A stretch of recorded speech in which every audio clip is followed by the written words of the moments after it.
U2 just dropped their first new song in almost 10 years, and the story behind why they disappeared might be even more interesting than the music itself.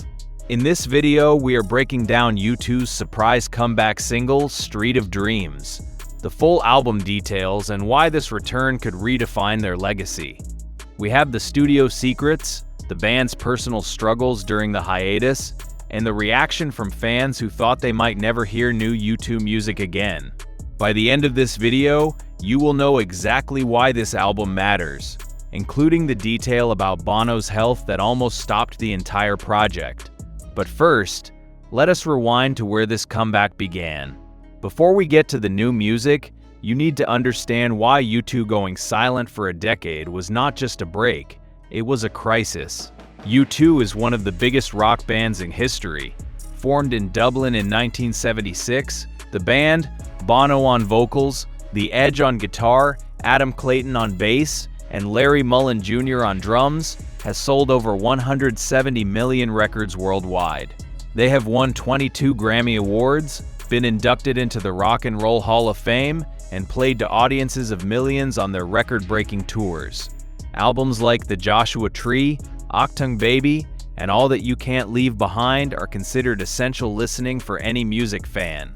But U2's last studio album, Songs of Experience, was released in 2017. That was 9 years ago. Since then, the band has been largely silent in terms of new music. They toured in 2019 to support the album, but the pandemic cut that tour short. After that, the members of U2 went their separate ways, and rumors began to circulate that the band might be finished. The reasons for the silence were more complicated than most fans realized. Bono, the band's charismatic frontman, had been dealing with a series of health issues that made performing increasingly difficult. In interviews, he had hinted at problems with his voice, his hearing, and his overall stamina. There were also reports of tension within the band, particularly between Bono and The Edge, who had reportedly disagreed about the direction of U2's music. The Edge, meanwhile, had been focusing on his solo projects and his work as a composer for film and theater. Adam Clayton had been dealing with his own personal issues, including a well-publicized battle with alcohol addiction that he had been open about in interviews. Larry Mullen Jr. had taken time off to recover from back surgery, and there were reports that he was considering retirement from touring. For a band that had always been known for their relentless work ethic and their commitment to their fans, the silence was deafening. U2 had never gone more than a few years without releasing new music, and the 9-year gap was the longest in their career by a significant margin. But here is where things take a turn nobody expected. So what exactly happened? The details of this comeback are more dramatic than any music documentary. On July 15, 2026, U2 surprised the world by releasing Street of Dreams, the lead single from their upcoming album Echoes of the City. The song was released without any prior announcement. No teasers, no leaks, no social media campaign. It simply appeared on streaming platforms at midnight, and within hours, it was the #1 trending topic on every social media platform. The song itself is a return to the anthemic rock sound that made U2 famous. Street of Dreams features The Edge's signature chiming guitar work, a driving rhythm section from Adam Clayton and Larry Mullen Jr., and Bono's vocals at their most powerful in years. The lyrics deal with themes of hope, resilience, and the passage of time, subjects that feel particularly relevant given the band's long absence. The album Echoes of the City is scheduled for release on September 1, 2026, and it will be the band's 15th studio album.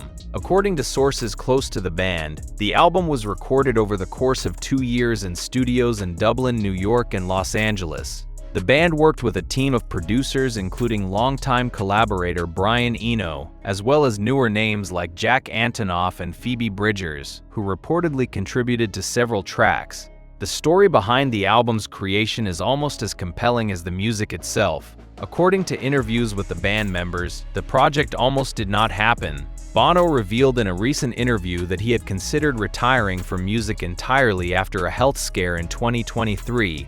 "I thought I was done," he said. "I thought my voice was gone, and I thought the band was over." The scare involved a sudden loss of hearing in one ear, which doctors initially feared could be permanent. But Bono's hearing gradually returned, and with it came a renewed sense of purpose. He reached out to the other members of the band, and they agreed to meet in Dublin to see if they still had music in them. The first rehearsal was reportedly emotional, with all 4 members of the band tearing up as they played together for the first time in years. "It felt like coming home," The Edge said in an interview. "We did not know if we still had it, but the moment we started playing, we knew." The album's title, Echoes of the City, is a reference to the band's Dublin roots and the way the city has changed over the decades. Several songs on the album deal with themes of urban life, community, and the passage of time, subjects that feel deeply personal for a band that has been together for nearly 50 years. And then came the detail that changed everything. The internet had a lot to say about this comeback, but one reaction stood out above all the rest. Within hours of Street of Dreams being released, the song had been streamed over 10 million times on Spotify alone. It debuted at #1 on the iTunes charts in over 40 countries, and the music video, which was released simultaneously, had over 5 million views on YouTube within the first 24 hours. The reaction from music critics was overwhelmingly positive. Rolling Stone called the song a triumphant return from one of rock's greatest bands and gave it 4 out of 5 stars. Pitchfork, which has historically been critical of U2's later work, praised the song as surprisingly vital and noted that Bono's voice sounded better than it has in years. NME gave the song a 9 out of 10 and called it the best U2 single since Beautiful Day. Fans were equally enthusiastic. On X, the hashtag #U2Returned began trending worldwide, with millions of users sharing their reactions to the new song. "I have been waiting for this for 9 years," one fan wrote. "I literally cried when I heard Bono's voice. Welcome back, legends." Another fan posted a video of themselves listening to the song for the first time, with tears streaming down their face. The video went viral and was shared by Bono himself on his Instagram story. The reaction from other musicians was also notable. Coldplay's Chris Martin posted a message on social media congratulating U2 on their return, calling them the greatest band in the world. Bruce Springsteen, who has long cited U2 as an influence, shared the song on his official website with a note that read, "This is what rock and roll sounds like when it matters." Even younger artists like Billie Eilish and Olivia Rodrigo expressed their excitement, with Billie posting on Instagram that she had literally grown up listening to U2, and that the new song was everything. Not everyone was impressed, of course. Some critics argued that the song was too safe, too familiar, and too reliant on the band's classic sound rather than pushing into new territory. One music blogger wrote that, "U2 is playing it safe because they are afraid of alienating their aging fan base." But even the negative reviews acknowledged that the band sounded reinvigorated and that Bono's voice was in better shape than it had been in years. But the post that got the most attention came from someone nobody expected. So what happens now? The answer might surprise you. U2 is reportedly planning a world tour to support Echoes of the City, and the scale of the tour is expected to be massive. Sources close to the band say that they are planning to play stadiums in over 50 cities across 6 continents, with the tour kicking off in Dublin in early 2027. The tour is expected to be one of the highest grossing in history, with some analysts predicting it could generate over $500 million in ticket sales.